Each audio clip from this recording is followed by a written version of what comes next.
Steve Matley. Today we are with Jonathan Preston, Steve Tempel, and Tunde Ogunwole. And I want to go around and get some final thoughts. We've covered a lot of ground today. We talked about interest rates. We talked about supply chain issues. We talked about labor shortages. We talked about mortgages. We talked about risk issues, contracts, timing, getting permits, getting inspections, getting utilities hooked up, all these different things. And all this is in the light of what is changing now versus where we were a year ago and what's maybe going to happen in the next 12 months. So let's go around the table and get some final thoughts. I'm going to start with Jonathan Preston.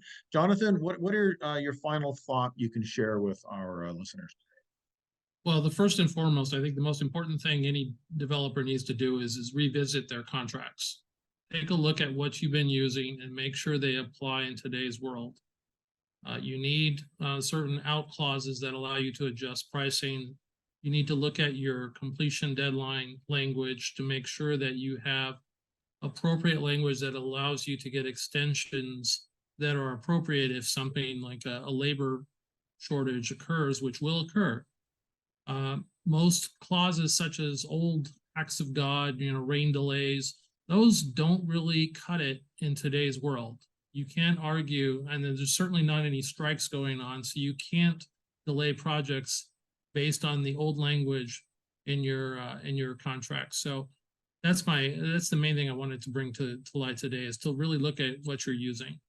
Okay, and because most people want to use those boilerplates, there's boilerplate contracts that come from different associations, and those are all standbys. But I think you want to run it to your attorney and say, what do we need to add, what do we need to revise, and what do we need to change, using this as a basis in order to keep it up to date.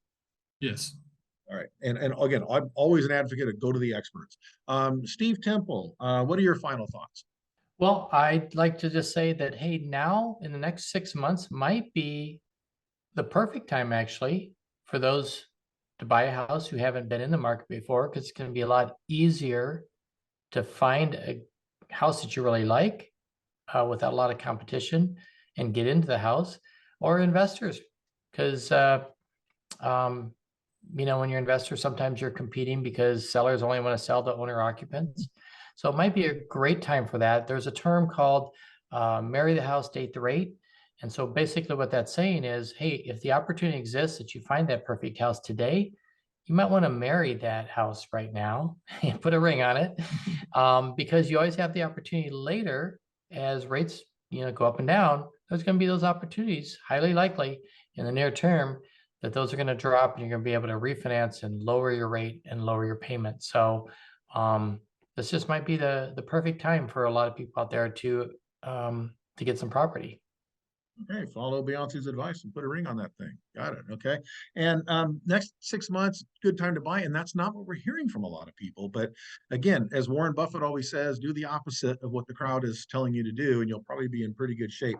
I also would add to that, Steve, that because interest rates are an issue, if you're a cash buying investor, now is probably the time to go out, because you don't have a lot of competition. A lot of people that can't compete if they've got to get a higher interest loan, and cash doesn't care about.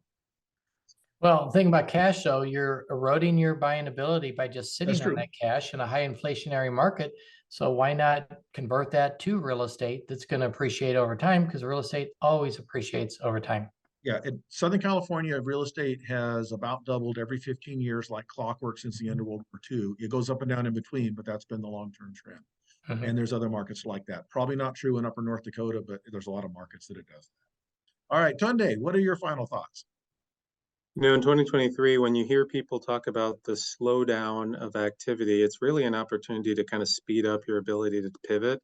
We talked earlier about the labor shortage. What that means is that there's a need and a strong demand for skills in the construction trades specifically.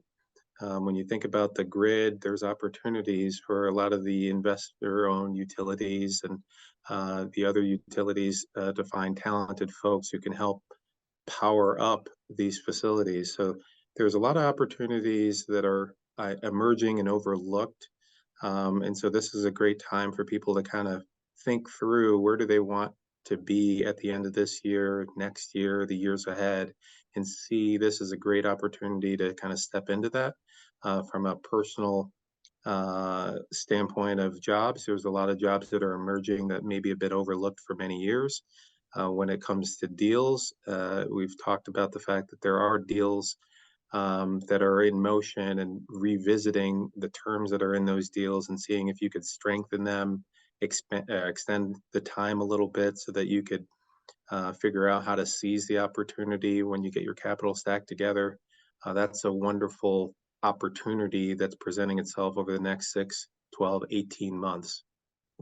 Fantastic. So we go back and look at this. We want to revisit our contracts. And if we have boilerplates and templates, go back and update those things and contact your attorney and figure out how to put out clauses in for time, money, extensions, those type of things. Next 6 months may be the best time to buy. And if you got cash, it's a great time to strike. And interest rates probably won't drop a lot in the very near future. And as Tunde said, you want to speed up your pivot. There's skills needed. It's a great time to go back and learn something new. Learn an electronic skill. If you have a tendency towards the trades and you're a young person, now's a great time to go and do that. Very high paying, very high demand right now. And deal terms. You're right. Look at your deal terms. Okay, so Jonathan, if people want to get hold of you, how do we contact you? They can get a hold of me at my office number. It's 951-461-2500. My website is jrplawoffice.com, jpreston@jrplawoffice.com. Okay, jrplawoffice.com. And then Steve Temple, we want to get a hold of you. How do we do that? You can reach me direct at 951-695-0905. Or the email is Steve, S-T-E-V-E, at vintagemortgage.com.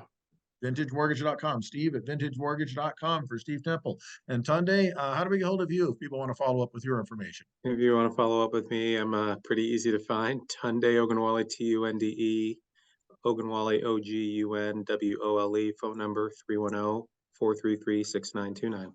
All right, and you're on LinkedIn as well, right? I'm on LinkedIn. Feel free to send me a message. Fantastic. And I'm Steve Matley, your host. By the way, a shameless plug. I also work at New School of Architecture and Design. I run a construction management program. And as Tunde said, you want to develop those skills. I run an undergraduate degree, and I run a 1-year master's degree, completely asynchronous online in construction management. If you're looking to move up to a higher level and become like Tunde and be a vice president instead of just being a middle manager somewhere, it's a great time to do that, especially if things are slowing down a little bit. I'm Steve Matley, your host. This is Real Men of Real Estate, and we will see you next week on this show on KCAA.